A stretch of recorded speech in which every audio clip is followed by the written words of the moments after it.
7. Civilian intelligence. During World War II, various federal civilian departments and agencies were involved in intelligence activities. Chief among these was the Justice Department. Units principally involved in intelligence included the Criminal Division, the War Division, the Immigration and Naturalization Service, and the Federal Bureau of Investigation. Responsible for prosecuting violators of all federal criminal statutes except those within the jurisdiction of the Antitrust and Tax Divisions, the Criminal Division exhibited intelligence capability in its General Crimes section, where cases regarding the illegal sale, manufacture, and wearing of armed forces uniforms and insignia, the harboring of deserters, the making of threats against the president, and the interference with any plant, mine, or facility in the possession of the government were prepared.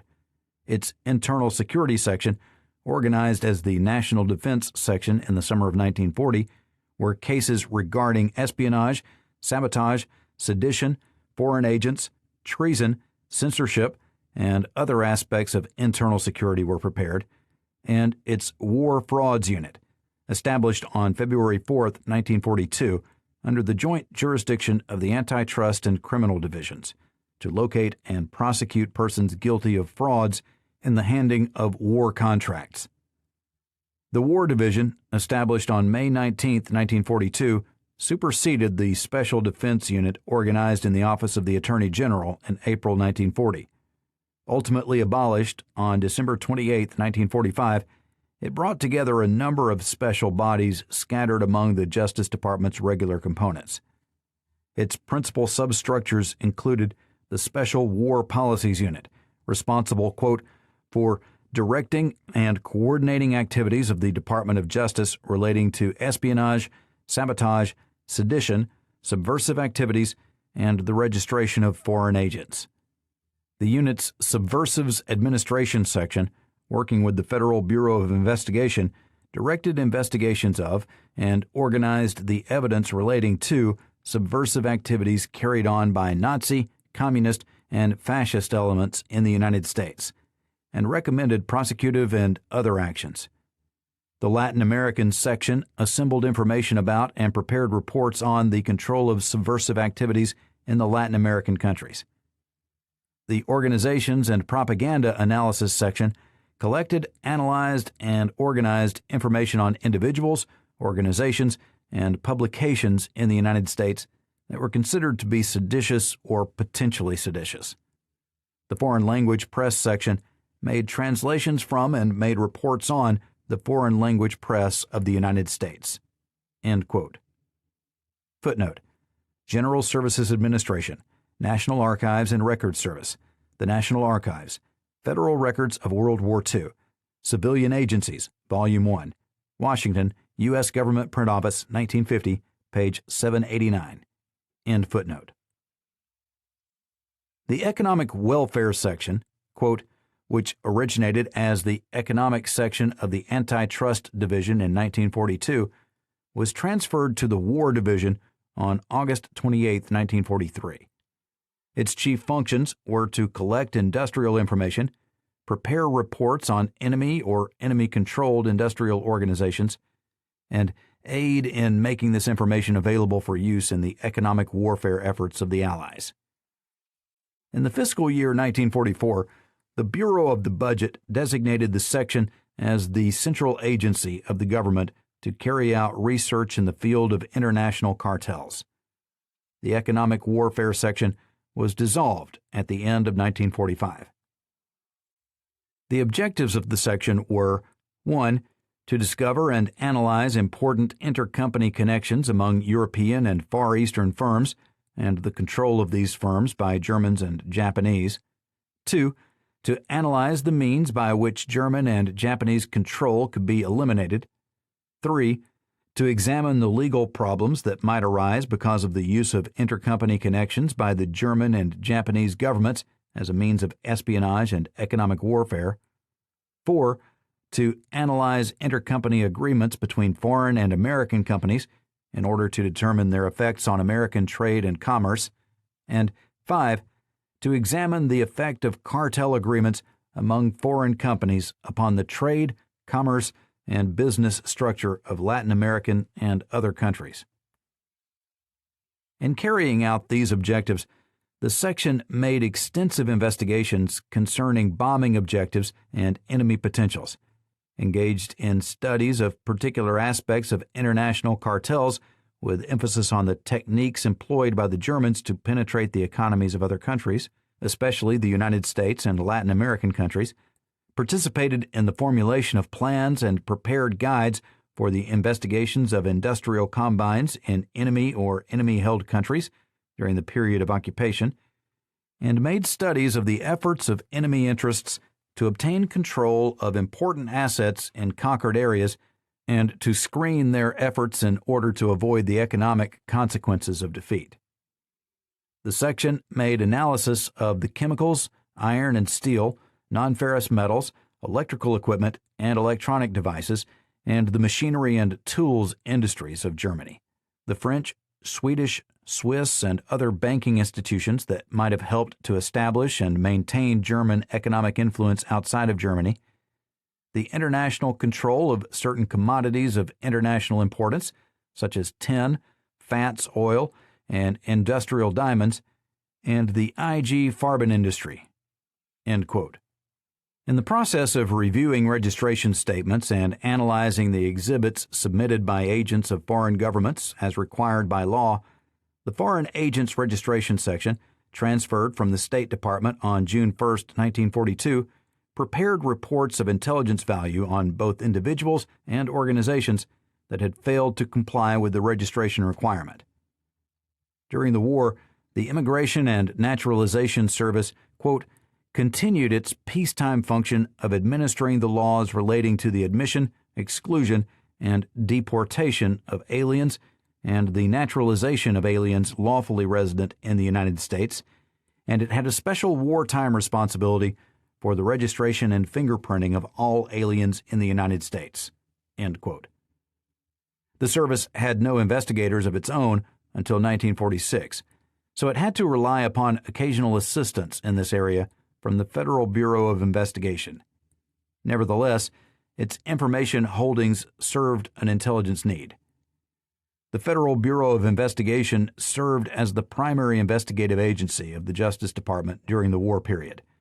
Its principal components included the Office of the Director, the Identification Division, Fingerprints, the Security Division, Investigation, the Technical Laboratory, Analysis, Development, and Application, and the Training Division. In addition to its regular field force of agents within the domestic United States, the Bureau also had a special intelligence group in Latin America, South America, the Caribbean, Alaska, and Hawaii. This extension of operational jurisdiction, of course, created personnel problems. Quote, "The grave security responsibilities placed on the FBI in war forced Director J. Edgar Hoover to relax temporarily the rule that new agents had to have a law degree or be accountants. The Bureau had 2,602 agents when the United States went to war, with a total personnel of 7,420. Hoover immediately sent out orders to the field offices to begin interviewing graduates of the FBI National Academy who could meet all qualifications except legal training. The FBI had to be built up to handle the tremendous volume of work, and its agent force was to increase to 5,072. The total personnel increased to 13,317 on the active rolls 2 years after the outbreak of war." End quote. Ways were sought to supplement the Bureau's information-gathering workforce. One innovation was attempted in defense plant production security. Quote, "Even before the United States entered the war, the FBI had, at the request of the Army and Navy, developed a system of cooperation with workmen in defense plants as a check against sabotage and slowdowns in plants with government war contracts. In World War I, the Navy had initiated a plant protection program as a means of reducing the fires, explosions, accidents, and labor frictions which affected war production, and the Navy plan had been adopted by the Army and the U.S. Shipping Board's Emergency Fleet Corporation. In 1931, the military agreed that in another emergency, this work should be handled by the FBI. It was through these specially designated workmen who furnished information to the FBI that it was possible to determine in hundreds of cases that accidents, not enemy sabotage, were responsible for damaged material, machinery, and plant equipment. The informants were volunteers." End quote. Another opportunity to garner supplementary personnel presented itself when the American Legion in 1940 sought to organize an investigative force to ferret out subversives and seditionists. These detection efforts were complicated by the fact that the United States was in a state of declared neutrality with regard to international hostilities at that time. When the Legionnaires laid their plan before Attorney General Robert Jackson and were dismayed at his response that such investigative activities should be left to professional law enforcement agencies, Director Hoover came forth with a proposal of his own. Quote, "The FBI plan suggested a liaison arrangement between post commanders and special agents in charge of field divisions for discussions of national defense problems. Whenever a Legionnaire was in a position to furnish confidential information about a particular problem, he would be designated to make reports to the FBI, but any investigation would be made by the FBI, not the Legionnaire." The proposal was accepted by the American Legion at its conference in Indianapolis in November 1940, and this acceptance laid the basis for the wartime cooperation between the FBI and the Legion. The Legion's cooperation was typical of the aid given the FBI by many civic, fraternal, and professional groups. The security program also included local law enforcement officers who were drawn together for courses of instruction on such problems as convoy traffic, protection of public utilities, civil defense organization, and the investigation of espionage, sabotage, and subversion. The lessons taught were based largely on the British wartime experiences. These schools were attended by 73,164 law enforcement officers from 1940 to 1942. From this security network, the FBI received information not only from the military intelligence services, but also from workers in industry, the Legion, police officers, and others who were mobilized for the war effort. Against this alignment, saboteurs made little headway. End quote. The Bureau jealously guarded its intelligence functions and prerogatives, fought a number of agencies, including the Office of Strategic Services, for jurisdiction in these matters, vigorously opposed the concept of a new centralized intelligence entity during the closing months of the war, and otherwise emerged as a major intelligence institution in the aftermath of the international hostilities. At the Department of the Treasury, 3 agencies or units had significant intelligence duties. With the entry of the United States into the war, the Secret Service took on additional responsibilities regarding the forgery and counterfeiting of the increased number of government securities and checks, as well as ration stamps and coupons. Presidential protection required extensive security plans and intelligence for the chief executive's trips abroad that involved journeys through areas subject to enemy air attack and for conferences in places where enemy agents and sympathizers were known to be present. In addition, the Secret Service also had certain responsibilities for the protection of distinguished wartime visitors to the United States, necessitating an improved intelligence capability regarding individuals or organizations of potential danger to the safety of such visiting dignitaries. After the entry of the United States into the war, the Customs Service performed services with an intelligence potential for both the Treasury Department and other federal agencies.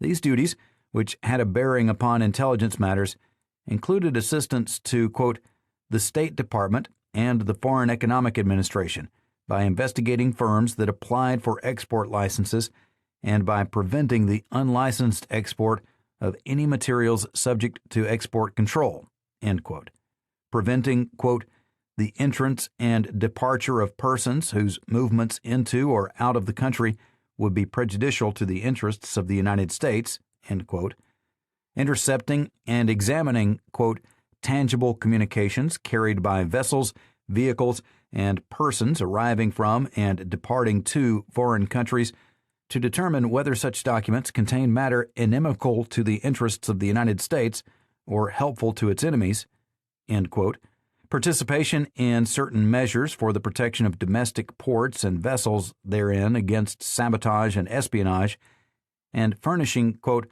the War Department with statistical information on the import and export of strategic war materials, end quote. Footnote: General Services Administration, Volume 1, pages 754 through 755, end footnote.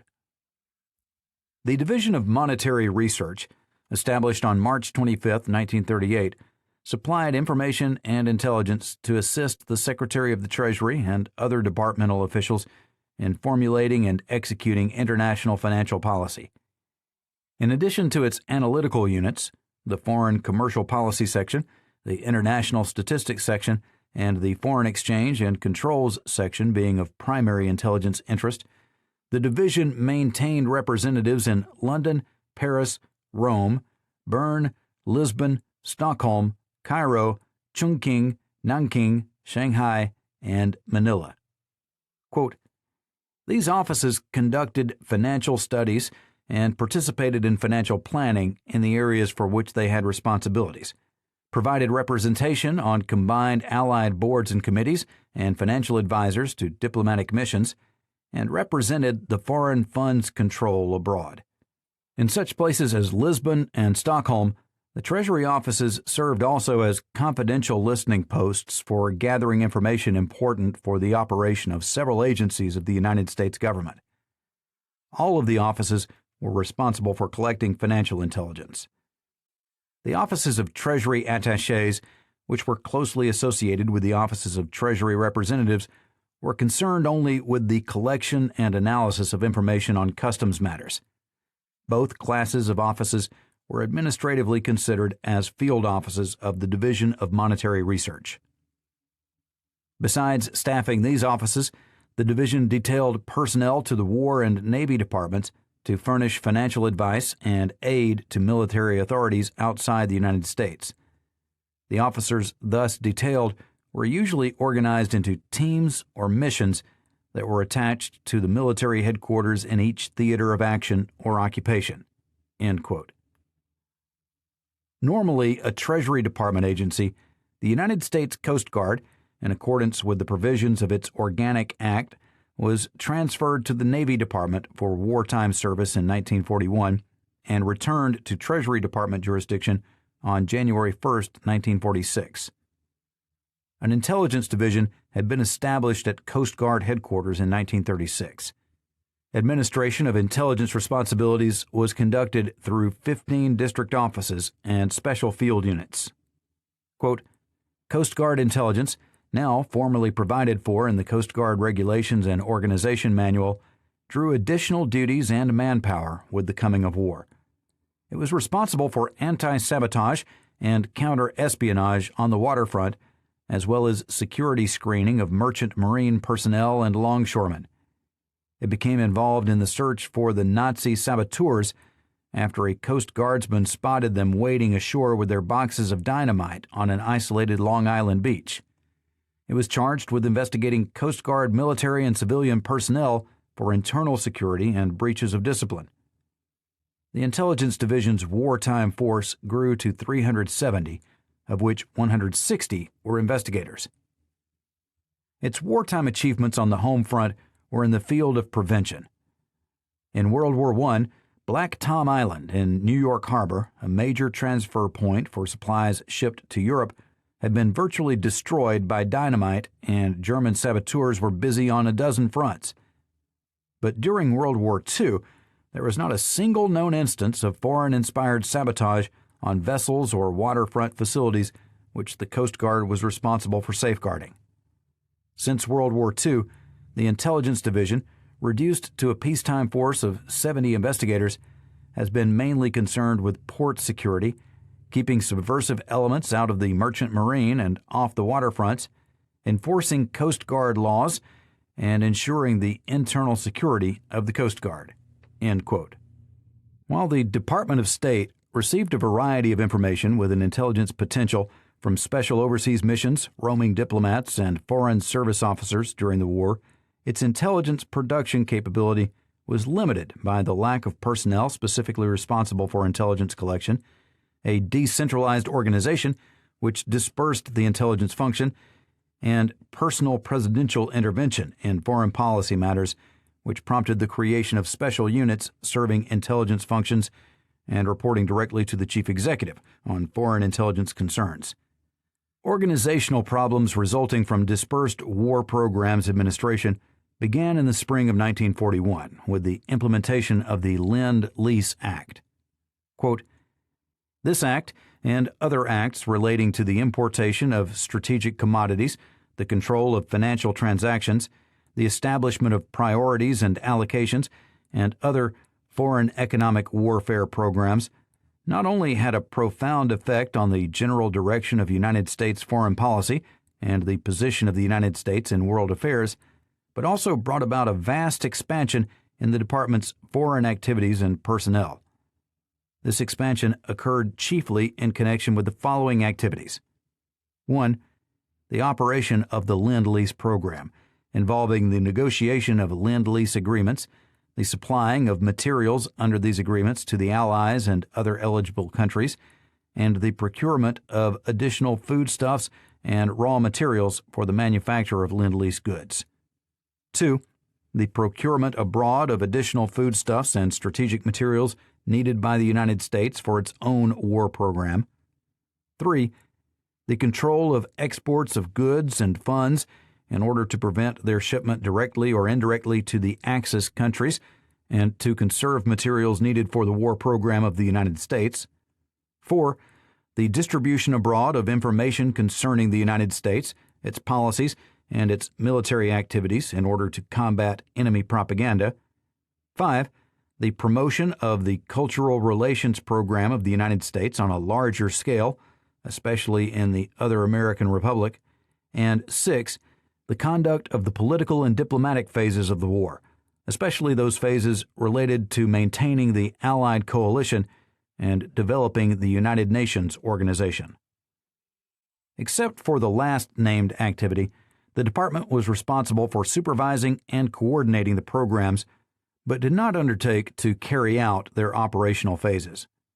Instead, the following war agencies were established to plan and effectuate the programs relating to Lend-Lease, preclusive buying, foreign propaganda, cultural relations, and intelligence procurement: the Office of Lend-Lease Administration and the Board of Economic Warfare, later the Foreign Economic Administration, the Office of War Information, the Office of the Coordinator of Inter-American Affairs, and the Office of Strategic Services. These new agencies were required by the President to conform to the foreign policy of the United States as defined by the Secretary of State, and their field representatives, except those of the Office of Strategic Services, were responsible to the chiefs of the foreign service establishments in their areas. As the war progressed, all foreign relations work tended to be centered in the department. It absorbed the long-range cultural programs of the Office of the Coordinator of Inter-American Affairs in 1943, prepared the way for the absorption of the continuing functions of the above-named war agencies at the close of the war by creating offices to perform related activities, assisted in the planning that led to the establishment of the United Nations Relief and Rehabilitation Administration, and provided overseas military commanders with political advisors to help them govern liberated areas in accordance with the foreign policy of the United States." End quote. Against this background, the State Department does not appear to have been a major intelligence producer during the war. It would seem that, in many regards, the Office of Strategic Services, the Office of War Information, the Office of Censorship, the Board of Economic Warfare, and the Armed Services Intelligence Organizations supplanted the department in many areas of intelligence activity. Nevertheless, State did have an intelligence capability, and those entities involved in such operations are profiled. On November 22, 1940, a semi-secret division of foreign activity correlation was established, appearing 2 years later as a unit within the office of the Assistant Secretary of State for Finance, Aviation, Canada, and Greenland. A departmental order of October 31, 1941, indicated the division, quote, was directed to interview all foreign political leaders promoting movements in the interests of their peoples and committees of foreign-born groups visiting the department, and to give information on their activities and obtain all possible relevant information regarding their purpose, organization, and membership." End quote. Footnote: Graham H. Stewart, The Department of State, A History of Its Organization, Procedure, and Personnel. New York, The Macmillan Company, 1949, page 348. End footnote. Such information, when obtained, would seemingly have intelligence value. Within the Office of the Assistant Secretary of State for Economic Affairs, previously the Office of the Assistant Secretary of State for Commerce and Trade, two divisions reflected an intelligence potential in their activities. The Division of World Trade Intelligence, quote, was established in the department on July 21, 1941, to handle State Department responsibilities pertaining to the proclaimed list of certain blocked nationals. The division was at first under the direct supervision of Assistant Secretary Dean Acheson, but later became a part of the Board of Economic Operations and successor economic offices. On March 1, 1945, it was renamed the Division of Economic Security Controls, and as such became a part of the Office of Economic Security Policy on October 20th of that year. Its functions remained substantially the same throughout the war and included the application of the recommendations of the Inter-American Conference on Systems of Economic and Financial Control, except with respect to the replacement or reorganization of Axis firms, and the collection, evaluation, and organization of biographic data." End quote. The Division of Commercial Policy, previously the Division of Commercial Treaties and Agreements, when established on July 1, 1940, and then renamed the Division on Commercial Policy and Agreements on October 7, 1941, included correspondence and contacts with American export-import interests and making agreements with the foreign representative negotiating for supplies. Information derived from these activities would seemingly have intelligence value regarding the structure of the export-import business community, its ties to the Axis powers and to the Soviet Union, and the determination of strategic materials being commercially imported by those regimes.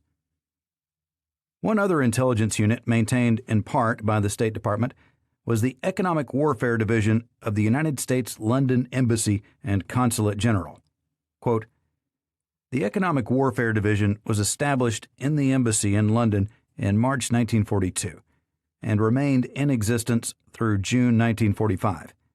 Its professional staff consisted of representatives of various United States military and civilian agencies, its top personnel being drawn to a large extent from the Foreign Economic Administration and the Office of Strategic Services. Although the division was created to serve as a liaison channel between agencies of the United States government concerned with economic warfare and the British Ministry of Economic Warfare, it soon became an important operational organization. Its principal functions during most of the war were to restrict trade benefiting the enemy by means of blockade control, working with the several sections of the Anglo-American Blockade Committee and Neutral Country Trade Control, to gather enemy economic intelligence, and to assist in strategic bombing activities. By March 1945, it was concerned with post-war occupation problems. It began to gather data on safe haven operations, the prevention of enemy property from finding a safe haven in neutral territory, to develop plans to recover and restore enemy loot, to prepare studies on the German economy, and to collect and exploit captured enemy records through the Combined Intelligence Objectives Subcommittee and the United States Technical Industrial Intelligence Subcommittee. When the division was abolished in the summer of 1945, its functions relating to neutral trade and safe haven objectives were transferred to the United States Mission for Economic Affairs in London.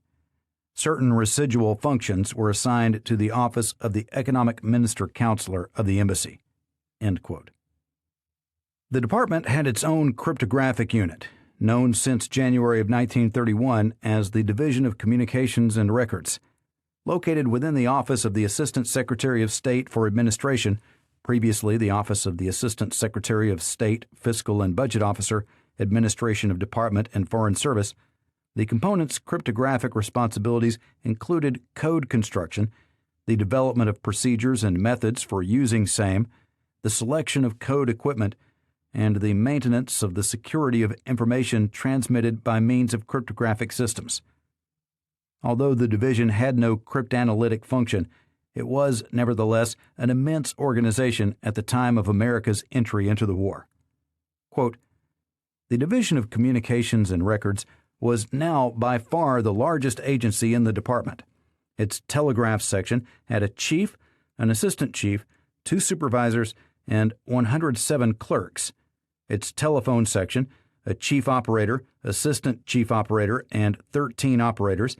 The records section, divided into 7 sections: General, Immigration, Passport, Personnel, Political, Mail, and War Trade Board, numbered together with its supervisor, assistants, chiefs, assistant chiefs, clerks, and messengers, 269, making a total personnel of 393.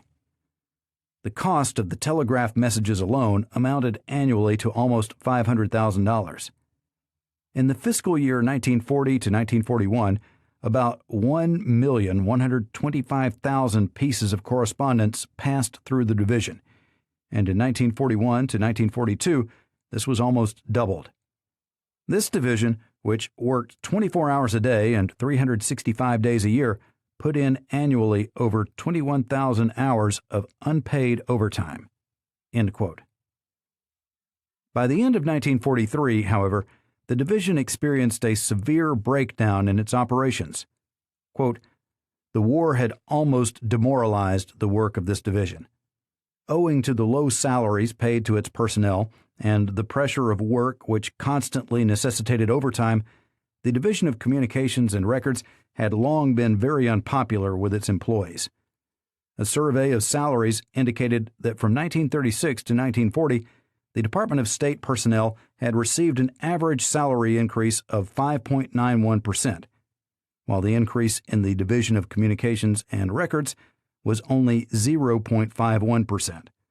In other words, the department's average increase was 11 times greater than that of the Division of Communications and Records. As a result of the low morale, the work of the division was unsatisfactory and under constant criticism. Incoming communications were delayed in distribution, papers were misplaced or lost, and inadequate records made it difficult to locate them. Serious errors were made in the code room.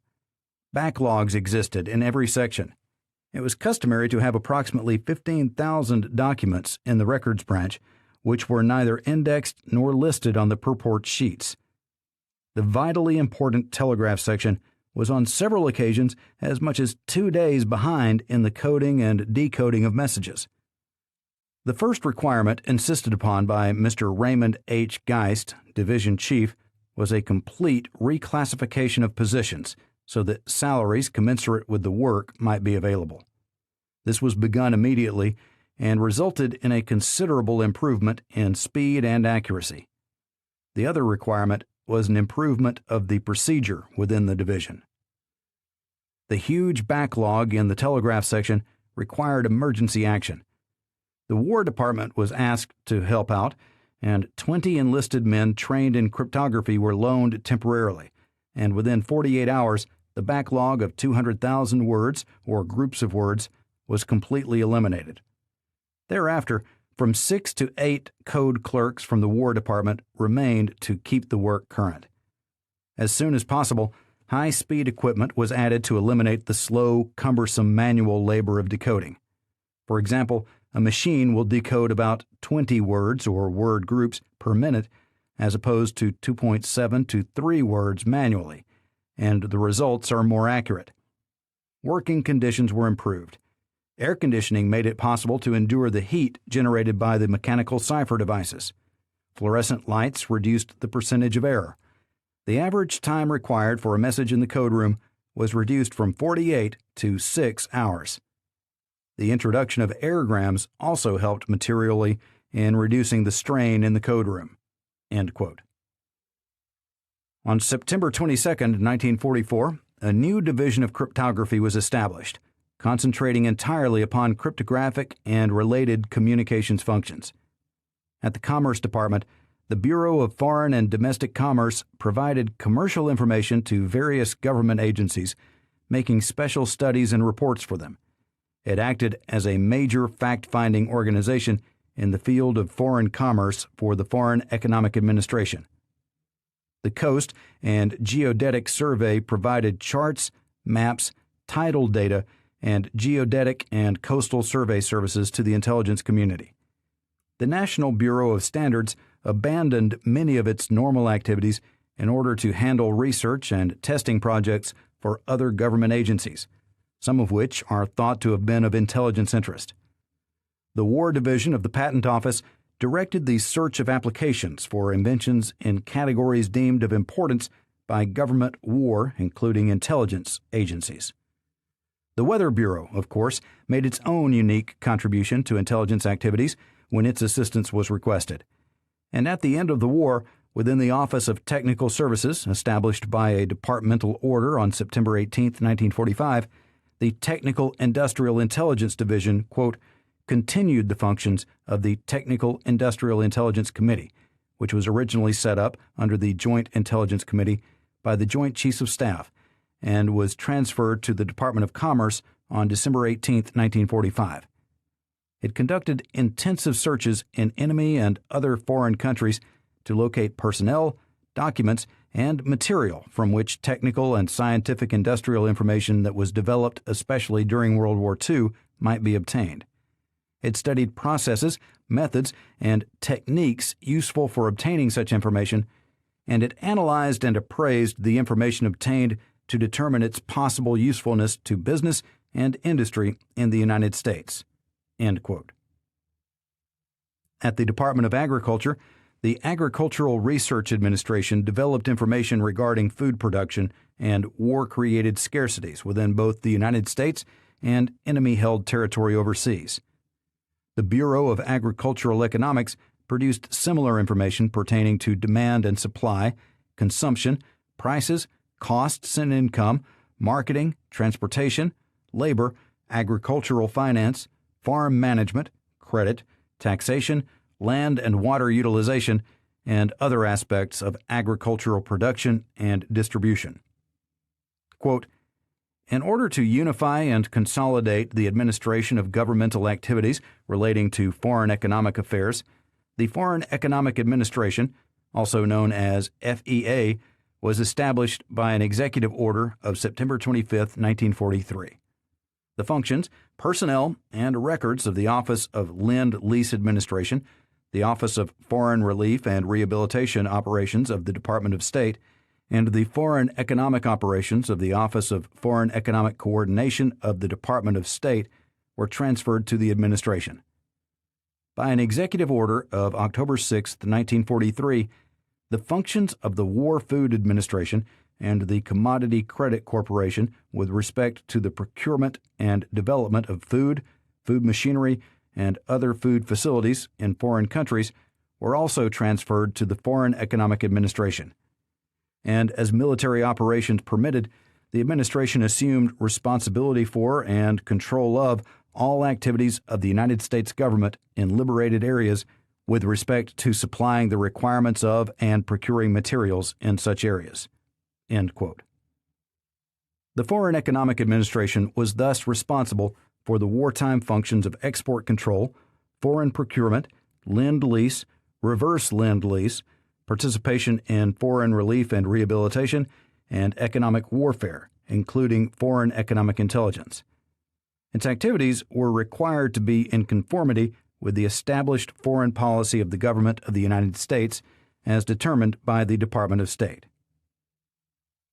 There were three predecessors to the Foreign Economic Administration, which had responsibility for apprising the chief executive of developments weakening or endangering the international economic status of the United States during the period of World War. In July 1941, the President had created the Economic Defense Board for the purpose of developing and coordinating policies, plans, and programs designed to protect and strengthen the international economic relations of the United States in the interest of national defense. Within the board's 4 geographic divisions, American Hemisphere, British Empire, Europe and Africa, Far East, information available to existing government agencies and private commercial enterprises concerning the economic organization capabilities and requirements of the foreign countries within each unit's area of responsibility was obtained and analyzed. On December 17, 1941, the name of the agency was changed to the Board of Economic Warfare, and it was subsequently given, among other added responsibilities, the duty to advise the State Department with respect to the terms and conditions to be included in the master agreement with each nation receiving Lend-Lease aid, to provide and arrange for the receipt by the United States of reciprocal aid and benefits from the governments receiving Lend-Lease, and to represent the United States government in dealing with the economic warfare agencies of the United Nations for the purpose of relating the government's economic warfare program and facilities to those of such nations. All of this meant that the board had to develop appropriate information about those nations requesting Lend-Lease aid to determine if the grant was justified by conditions in that country. The agency also had some responsibility for deciding what strategic materials would be imported into the United States. Such information, of course, had a great intelligence potential. To assist in these matters, the board arranged through the State Department to send technical, engineering, and economic representatives abroad. By a directive of July 15, 1943, an Office of Economic Warfare was established within the Office for Emergency Management, a wartime superstructure agency in close proximity to the President, and its director assumed the functions, powers, and duties of the Board of Economic Warfare, which was terminated by the same order. Lasting about 6 weeks, the Office of Economic Warfare operated and was organized in approximately the same manner as the old board. A directive of September 25th consolidated the office and certain other agencies, together with their personnel and records, into the Foreign Economic Administration, which was created by the same order. Foreign economic intelligence was prepared within the Foreign Economic Administration by the Bureau of Areas, consisting of an Office of the Executive Director and 6 branches: Pan American, British Empire and Middle East, European, USSR, Far East and other territories, and Enemy. All but the last were involved in assessing the economic warfare of allied nations. The Enemy branch, quote, was responsible for planning the economic program to be put into effect when the enemy countries should be occupied. It prepared studies and reports on the industrial disarmament of the enemy, including analyses of the entire economic structure of the Axis countries. Its staff units and divisions were functional in nature and gave their attention to problems relating to the industrial disarmament, external economic security, reparations and restitutions, requirements and allocations, food and agriculture, foreign trade, consumers' economy, property control, transportation and communications, and industry of the countries to be occupied. The branch cooperated closely with the Technical Industrial Intelligence Committee, a subcommittee of the Joint Intelligence Committee of the Joint Chiefs of Staff." End quote. With the end of hostilities in Europe and Asia, the necessity for such an agency ceased to exist. Quote, "By an executive order of September 27, 1945, the Foreign Economic Administration was abolished, and its remaining functions were divided among 5 other agencies. To the State Department were transferred the functions pertaining to Lend-Lease activities and to liberated areas and occupied territories, as well as responsibilities for economic and commercial research and analysis, and for the participation by the United States in the United Nations Relief and Rehabilitation Administration. To the Reconstruction Finance Corporation were returned 3 corporations that had been taken over from it by the Office of Economic Warfare on July 15, 1943, and the functions relating to the procurement abroad of all commodities except food. The Export-Import Bank of Washington became again an independent agency, as provided by an act of July 31, 1945. The Department of Agriculture received the functions pertaining to food and to food machinery and other food facilities, including those of the Office of Food Programs. The functions pertaining to the control of exports, technical industrial intelligence, and the facilitation of trade, and all other functions not assigned to the other agencies named above, were transferred to the Department of Commerce." End quote. 2 special intelligence units were established at the Federal Communications Commission. The first of these, the Radio Intelligence Division, quote, established on July 1, 1940, as the National Defense Operations Section of the Field Division of the Engineering Department, developed in the early years of the war into the largest single part of the Commission's staff. Under its direction, monitoring stations strategically located throughout the United States and its territories and possessions kept all radio communication channels under continuous surveillance. This surveillance was primarily aimed at preventing radio communication with the enemy abroad and the illegal use of radio at home. In addition to its monitoring stations, the division had radio intelligence centers at Honolulu, San Francisco, and Washington, D.C., which coordinated the reports in their respective areas concerning radio surveillance and direction-finding activities and enemy and illegal radio operations. It also had mobile coast units that supplied a comprehensive mobile radio surveillance extending throughout the coastal areas of the Western, Eastern, and Southern Defense Commands. At Washington headquarters, units of the division prepared and distributed abstracts of the intercepted messages for the Chief Naval Censor, the Chief Signal Officer, the Weather Bureau, and the Coast Guard, plotted on maps the locations of unidentified, clandestine, and illegal stations, translated foreign language intercepts into English, and provided full investigatory services.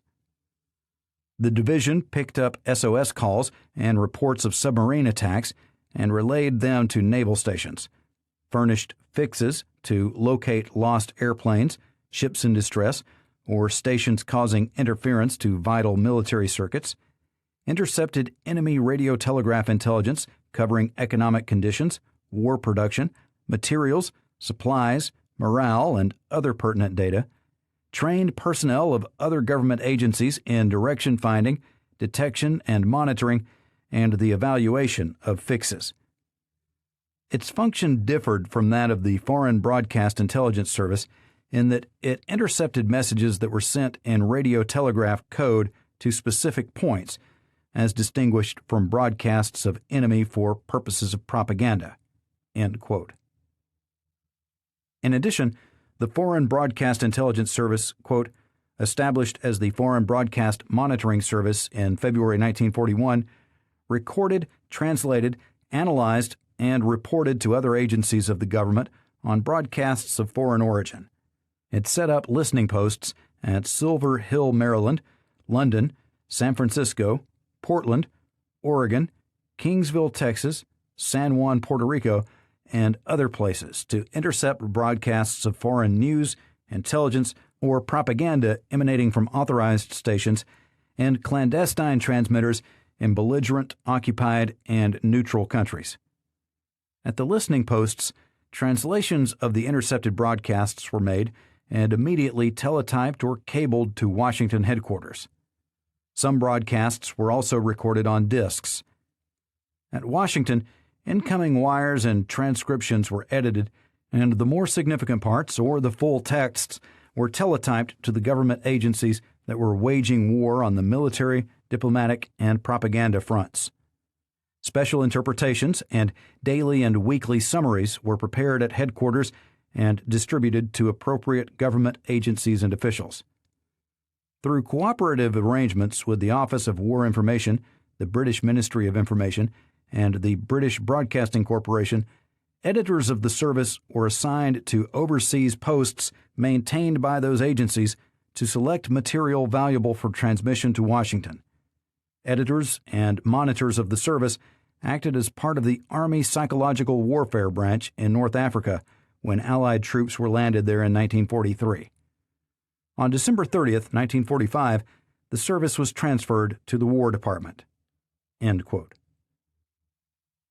The Office of War Information, established within the Office for Emergency Management by a directive of June 13, 1942, consolidated the Office of Facts and Figures, the Office of Government Reports, the Division of Information of the Office for Emergency Management, and the Foreign Information Service's Outpost, Publications, and Pictorial branches of the Office of the Coordinator of Information into one agency, War Information Functions of the federal government, both foreign and domestic.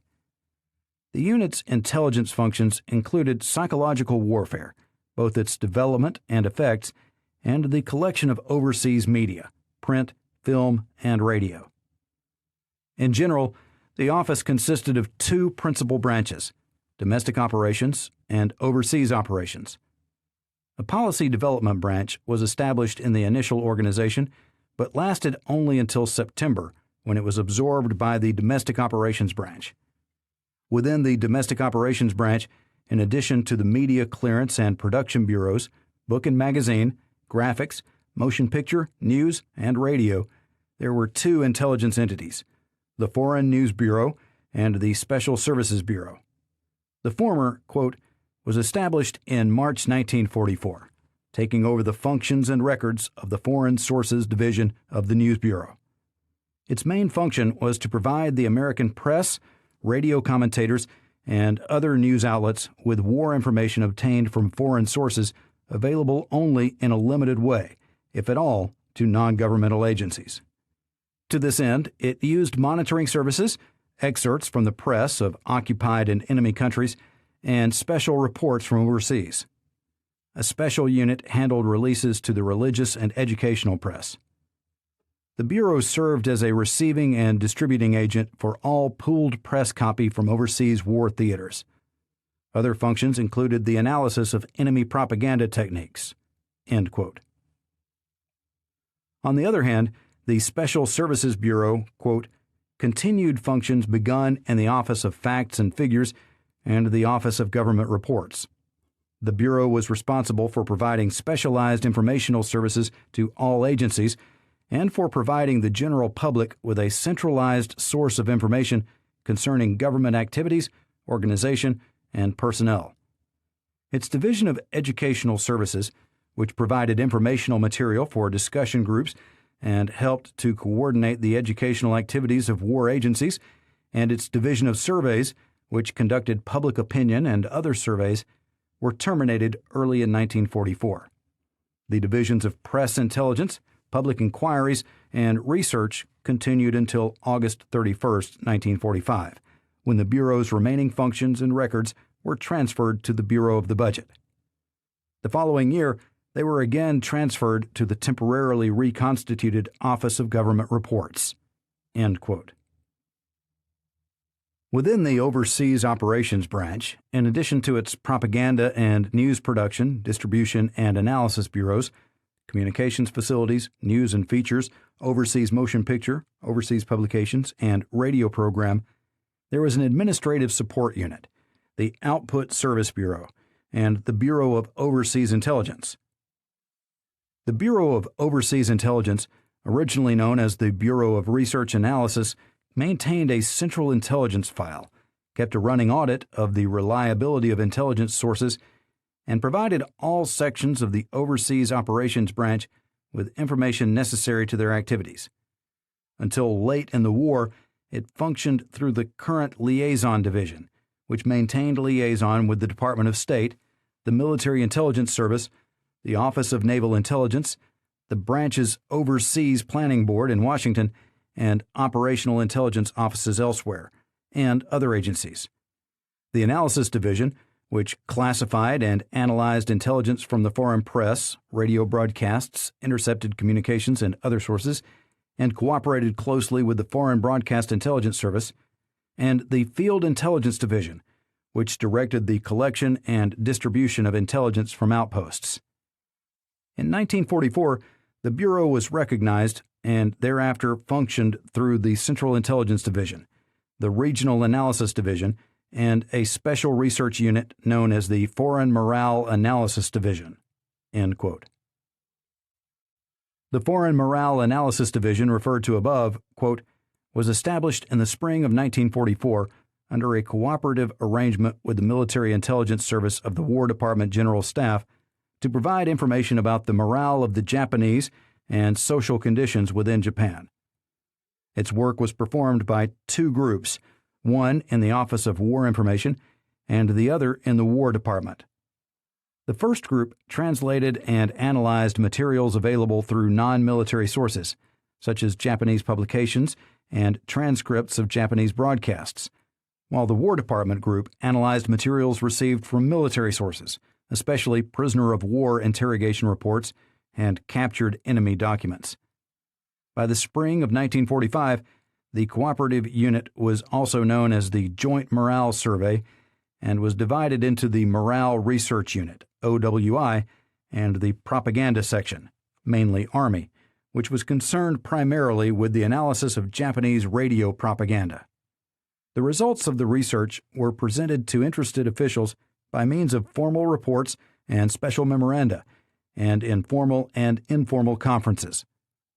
The reports ranged from overall studies of military morale and the effects of Allied propaganda to special studies of subjects investigated upon request. End quote. In addition to its central Washington headquarters, the Office of War Information maintained offices in New York and San Francisco for the performance of certain of its functions. In addition to various shifting outposts overseas, a major control facility was established in London.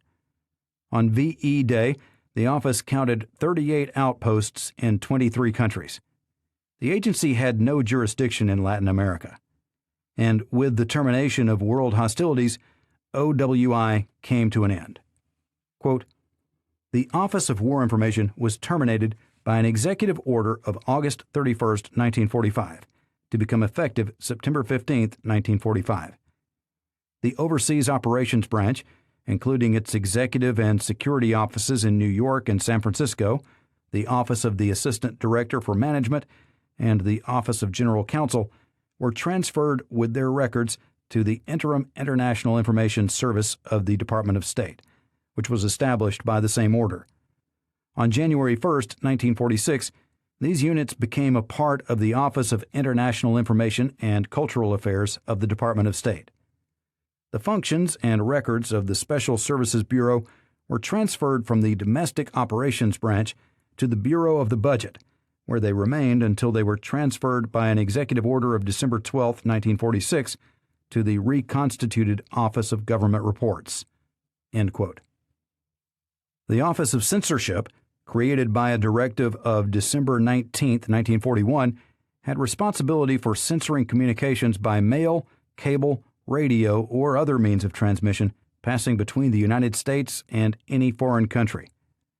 Deriving its basic operating authority from the first War Powers Act of 1941, the office conducted its work, quote, "in some 20 postal stations and 17 cable stations throughout the country in accordance with standards of censorship established by the Washington office.